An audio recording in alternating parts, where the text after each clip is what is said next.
I am 81 years old. I mention the number not because I am proud of it, or because it is some kind of achievement to have survived this long, but because it is the lens through which I see everything now. When you are 81, the world stops feeling like a waiting room for something better. It just becomes the room you are in. For most of my life, I lived in a state of perpetual rehearsal.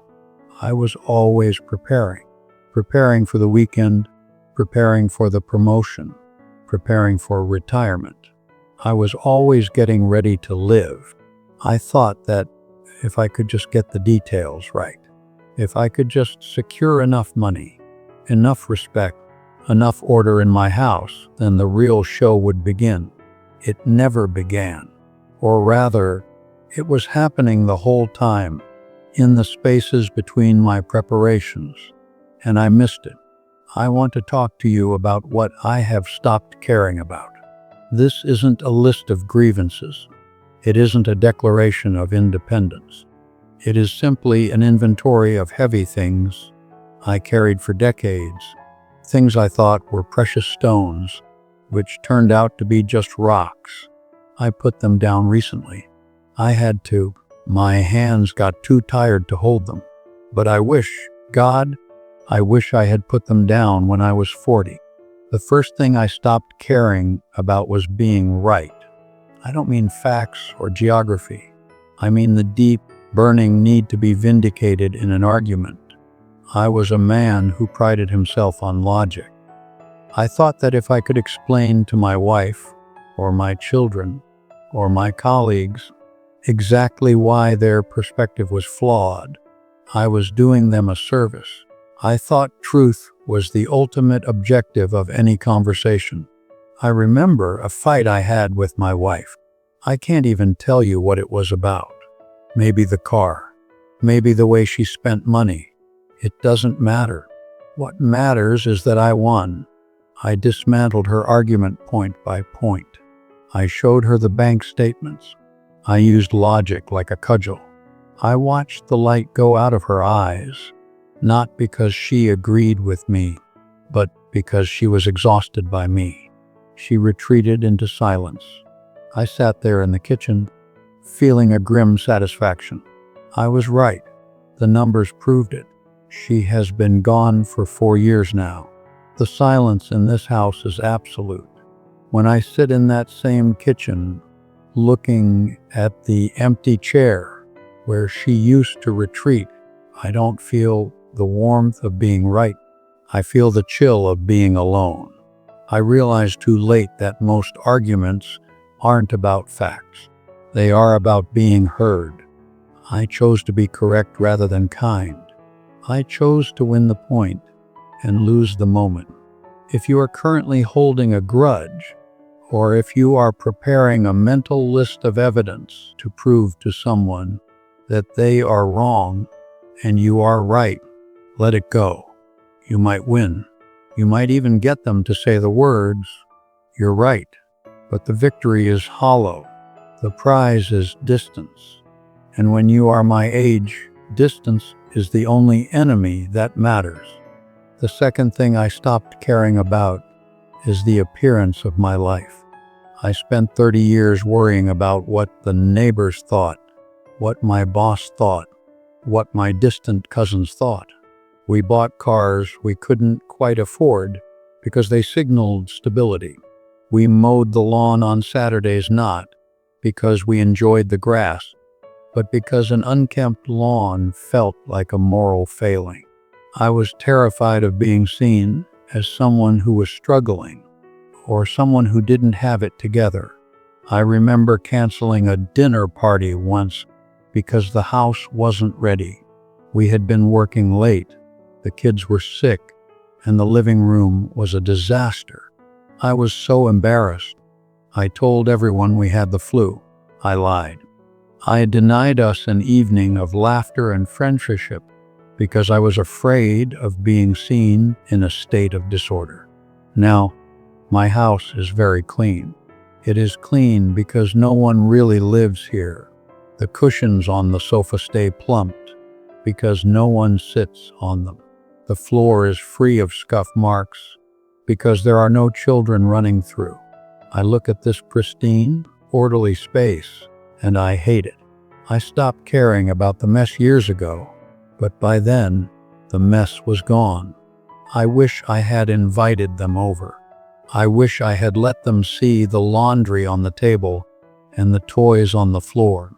I wish I had understood that people don't come for the house. They come for vulnerability.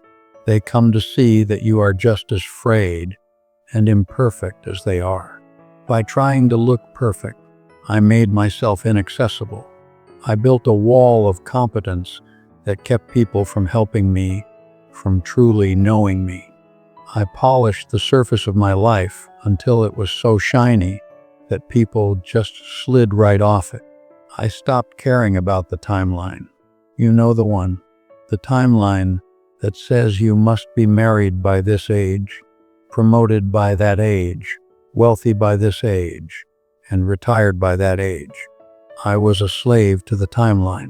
I felt a constant, low-level panic that I was falling behind. When I was 50, I felt like a failure because I hadn't reached a certain executive level. I spent nights awake, staring at the ceiling, calculating how many years I had left to catch up. I pushed myself.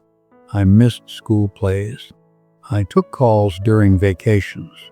I was physically present, but mentally, I was always in the future, trying to wrestle it into the shape I thought it was supposed to have. I made it. I retired with the title and the pension. I hit the marks on the timeline. But here is the thing about the timeline. It ends. It just falls off a cliff. You reach the finish line, panting and sweating, holding your trophy, and you look around and realize that the stadium is empty. The people you were trying to impress are busy with their own timelines, or they are dead. I look back at the years I spent stressing about my career trajectory, and I see a man running on a treadmill, terrified that he isn't moving fast enough, while his children grow up in the corner of the room, waiting for him to step off. I stopped caring about saving the good things for later. We had a set of china, bone china, with a delicate gold rim. We got it for our wedding. It lived in a cabinet with glass doors. We moved it from house to house. We packed it in bubble wrap, terrified of chipping a plate. We used it maybe 3 times in 40 years. It's for a special occasion, we said. My wife died before we ever used the gravy boat. After the funeral, I was packing up some of her things. I opened that cabinet and looked at the plates. They were perfect, pristine, and they were utterly useless. They were monuments to a future that never arrived. I took one of the plates out, and I smashed it on the floor. It didn't make me feel better, but it felt honest. I use the good china now. I use it for toast. I use it for scrambled eggs. I drink my cheap instant coffee out of a cup meant for royalty. And every time I do, I feel a pang of regret for all the Tuesday nights we ate off chipped, mismatched plates while the good stuff sat in the dark, waiting for a prince who wasn't coming. If you have shoes you are saving, wear them. If you have a bottle of wine you are saving, drink it. If you have words you are saving, say them. There is no later. There is only this slippery, fragile now. Later is the most dangerous word in the English language. It is the thief that steals your life while you are busy making plans. I stopped caring about my legacy. This is a hard one. Men, especially, are obsessed with legacy. We want to leave a mark. We want to build something that lasts. We want our names on buildings, or in books, or at least in the memories of our grandchildren. We want to believe that we matter in the grand sweep of history. I spent a lot of time trying to build a legacy. I wanted to be remembered as a man of substance. But at 81, I have realized something humbling. I will be forgotten, and so will you. It might take a generation, maybe two. My grandchildren will remember me as a vague, kindly figure who smelled like old paper and peppermints. Their children won't know my name, and that is okay. It is not tragic, it is natural. We are not statues. We are the water in the river. We flow. We touch the banks. We nourish what we can, and then we move on to the sea. Once I accepted that I will be forgotten, I stopped performing for an audience that hasn't been born yet. I stopped doing things because they would look good in an obituary and started doing things because they felt good in the moment. I stopped trying to be a great man and started trying to be a decent one. I realized that the only legacy that actually exists is the emotional wake you leave behind you. It's not about what you built. It's about how you made people feel when you were in the room. Did they feel safer? Did they feel seen? Did they feel lighter? I look at my life now, and I see a lot of productivity, but not enough presence. I see a man who was often physically there, but emotionally absent, checking his watch, thinking about the next task. I see a man who was so concerned with providing for his family that he forgot to enjoy them. I see a man who thought that love was a noun, something you have, when really it is a verb. It is something you do. It is the act of putting down the newspaper or the phone and looking someone in the eye. It sounds so simple. I know it does. I know you have heard it before. Live in the moment. It's a cliché. But when you are 81, it isn't a cliché. It is a desperate, throbbing truth. It is the only thing that separates the days I can tolerate from the days that crush me. I still have difficult days. I have days where my body betrays me, where the aches settle deep in my bones, and I feel the humiliation of needing help with simple things. I have days where the loneliness is so physical, it feels like a weight on my chest. But I don't care about the things that used to make me miserable. I don't care if I am impressive. I don't care if I am right. I don't care if the world thinks I am important. I care about the sun coming through the window at 7 a.m. I care about the taste of the coffee. I care about the sound of the birds in the feeder. I care about the phone call from my daughter, even if she only has 5 minutes. I have stripped my life down to the studs, and I have found that the structure is enough. It has to be enough. If you are young, and by young, I mean anything under 70, listen to me. You are carrying too much luggage. You are holding on to grudges that are heavy. You are worrying about opinions that are vapor.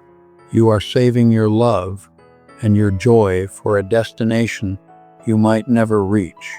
Put it down. You don't need to be right. You just need to be connected. You don't need to be perfect. You just need to be present. You don't need to be remembered. You just need to be here. I am going to sit in my chair now. I am going to watch the light change in the room. It is a quiet afternoon. There is nothing I need to do. There is no one I need to impress. I am just an old man, breathing in and breathing out, finally understanding that the breath was the point all along.